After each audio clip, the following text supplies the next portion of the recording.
আছে রিফাত ভাইয়া। অলরেডি 4 জন আছেন যুক্ত। কে কোন জায়গা থেকে লাইভে যুক্ত আছেন জানাবেন। সবাই মোবাইল স্ক্রিনে ডাবল টাচ করে লাইক করে দেন লাইভটাতে।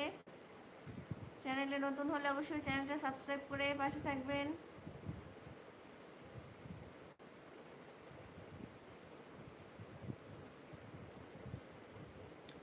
আপু কেমন আছেন? আমি আপনার লাইভে যুক্ত হই বান্দরবান থেকে। আমি আমার পরিচয় একটু দেখেন। হ্যাঁ, পরিবার একটু দেখেন। হ্যাঁ ভাইয়া, আপনার কথা আমার মনে আছে। এর আগে অনেকবার আমার লাইভে আসছিলেন আপনি। সবাই দ্রুত জয়েন হয়ে যান। আপনার তো দেখেন না, বলেন দেখেন, একটু দেখিয়ে দেখিয়ে